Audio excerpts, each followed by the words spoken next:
Bonjour à tous, vous êtes sur Radioactif. Je suis Irène Wango de la mission locale de l'Aigle et Mortagne et j'ai autour de la table 4 invités et avec eux nous allons parler logement.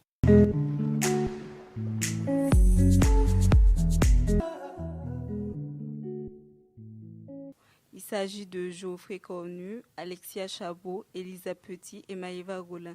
Bonjour à tous. Bonjour. Bonjour. Je vous laisse vous présenter. On commence par qui, Geoffrey? Bonjour, donc moi c'est Geoffrey Cornu, chargé de projet à la mission locale et je suis là parce que je m'occupe du point logement à l'Aigle, la mission locale de l'Aigle qu'on a appelé la Piole et qui est tout récent qu'on vient de lancer. Ok, Alexia. Donc moi je suis Alexia Chabot, je suis conseillère sur le dispositif Garantie Jeunes à la mission locale sur le site de l'Aigle. Elisa. Donc oui, bonjour. Donc je m'appelle Petit Elisa, j'ai 20 ans. Je suis actuellement en première année de BTS économique, sociale et familiale au lycée Saint-Anselme à Bernay. Je suis en stage à la mission locale de l'Aigle Mortagne au Perche pour une durée de 6 semaines.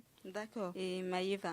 Alors bonjour à tous, moi je suis Maëva, j'ai commencé ma 2e semaine de service civique. Ma mission est de permettre aux nouveaux arrivants donc, sur le territoire, donc âgés entre 16 et 30 ans, de mieux s'approprier leur environnement et leur logement. D'accord. Alors Geoffrey, tu nous as parlé du point logement qui a été mis en place à la mission locale. Est-ce que tu peux nous en dire plus? Oui, donc ça s'appelle la Piole. Donc c'est un point info logement qui s'adresse aux jeunes de 16 à 30 ans. Là, il n'y a pas de condition d'être demandeur d'emploi, d'être salarié, etc. Donc c'est pour tous, donc qu'on soit justement salarié, étudiant ou demandeur d'emploi ou autre.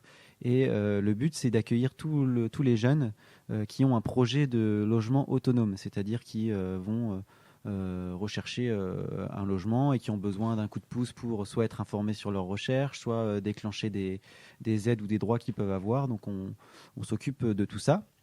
Donc comment ça fonctionne? En fait, il y a des permanences chaque semaine avec un conseiller donc, qui est là pour les recevoir avec ou sans rendez-vous les jeunes et travailler avec eux, leurs questions, leurs projets. Et puis, il y a aussi des animations qui sont prévues. Donc, par exemple, si plusieurs jeunes sont intéressés par le même thème, on fait ce qu'on appelle un atelier où on va aborder ce thème avec des fois aussi des partenaires, donc des gens qui sont spécialistes du domaine. Par exemple, l'ADIL, l'Agence départementale d'information sur le logement. Donc, eux, ils sont spécialisés sur les droits et devoirs des bailleurs et des locataires. Donc, ils vont pouvoir amener de l'information. Action Logement aussi, qui a un certain nombre d'aides. On en parlera peut-être un peu tout à l'heure aussi, qui peut venir apporter des infos, la CAF, la Caisse d'allocation familiale, dont on peut avoir des aides aussi quand on accède à un logement. Donc tous ces gens-là aussi vont être présents dans la Piole et les jeunes vont pouvoir les rencontrer. D'accord. Et du coup, Maëva, tu es sur le point logement. C'est quoi ta mission? C'est quoi tes tâches au quotidien? Alors moi je vais d'abord donc, par différentes actions faire connaître la Piole, qui est un nouveau dispositif donc, à la mission locale de l'Aigle. Et dans un second temps, je vais organiser donc, des activités autour du logement afin que les personnes puissent mieux gérer leur logement et leur vie quotidienne au sein du territoire. En ce moment, je suis en train d'organiser une sorte de course d'orientation afin que les jeunes puissent repérer les endroits clés de l'Aigle et que ça permet aussi de créer un lien entre les jeunes. D'accord. Geoffrey, tu veux ajouter quelque chose? Oui, donc Maëva, elle intervient sur un aspect important parce que là, j'ai parlé de la recherche de logement, donc oui. ce sur quoi la Piole peut aider, sur ses droits et ses obligations dans le logement. Donc tout ça aussi, on peut l'aborder dans la Piole, mais aussi tout cet aspect qu'on va essayer de développer avec Maëva, qui est de gérer son logement, donc mieux comprendre ses factures. Donc ça va être les conseillers qui vont le faire. Mais Maëva va aussi intervenir sur comment je peux recycler des objets, comment je peux aménager mon logement, et puis à côté de ça aussi créer du lien entre les jeunes qui arrivent sur l'Aigle ou qui sont installés sur l'Aigle pour mieux connaître la ville ou alors apprendre à se faire des connaissances pour que on s'attache un peu à cette ville et à ses habitants. Elisa. Donc mes différentes tâches au sein de la mission locale ont été d'aménager le point logement avec de la documentation, des plaquettes, des dépliants et de faire l'ouverture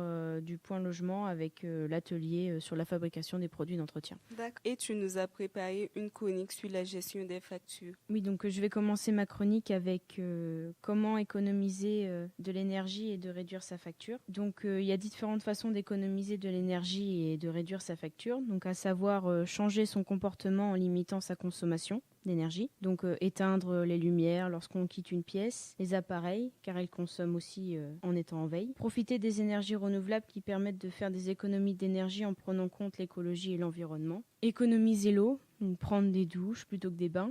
Récupérer l'eau de la pluie ou encore optant pour des réducteurs d'eau. Faire fonctionner sa machine à laver, le lave-vaisselle pendant les heures creuses. Recycler ou faire du compost. Dans un deuxième temps, ou consulter ses factures d'énergie. Donc on peut retrouver ces factures d'énergie sur Internet. Et pour finir, la facturation en ligne, quel est l'avantage ? Donc il y a plusieurs avantages. Les factures sont archivées pendant 2 ans. Les factures sont accessibles à tout moment, 7 jours sur 7, 24 heures sur 24. Elles sont consultables partout avec une connexion Internet. Et elles permettent d'accéder aux services en ligne, les paiements, les factures et définir de préférence ses paiements, etc. quoi. Merci Elisa pour ta superbe chronique. Et tout à l'heure, vous avez parlé de logement autonome. Alexia, est-ce que tu peux nous dire ce que c'est ? Oui, alors un logement autonome, du coup, c'est un logement dont le jeune va pouvoir gérer seul. Avec un bail à son nom. Oui, c'est ça. Donc, je dirais aussi par rapport aux opposition aussi aux logements d'urgence ou temporaires, où là, c'est des logements qu'on va aller chercher quand, par exemple, on va pu avoir d'autres recours, qu'on va se retrouver à la rue, ou alors on peut plus rester à l'endroit où on est, par exemple, parce qu'on s'entend plus avec ses parents. Donc, nous, on n'est pas vraiment sur la proposition de ces logements-là, même si on peut venir quand on a on rencontre ce genre de problème.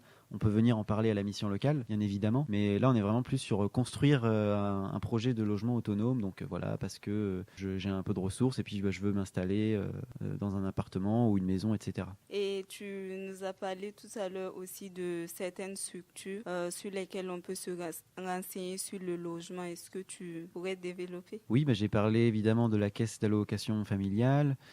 J'ai parlé de Action Logement et j'ai pas cité non plus les bailleurs sociaux qui sont des partenaires importants de la Piole, du Point Info Logement, parce que c'est avec eux aussi qu'on va travailler pour faire accéder les jeunes à ce qu'on appelle des logements sociaux. Donc ça veut dire des loyers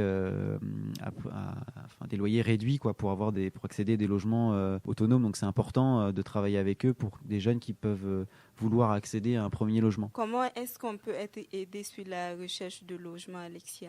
D'abord, du coup, on va pouvoir accompagner et aider les jeunes en les orientant vers des sites internet, par exemple, pour trouver des locations, ou vers des agences immobilières, vers des bailleurs sociaux, comme l'évoquait Geoffrey tout de suite. On va aussi pouvoir les aider à télécharger le dossier pour monter ce dossier de demande de logement autonome auprès des bailleurs sociaux. On va aussi pouvoir les aider à faire une simulation d'APL, donc d'allocation pour le logement, voire faire une simulation aussi pour qu'ils puissent se rendre compte à peu près de combien ils vont avoir le droit d'aide, même si effectivement la simulation va leur donner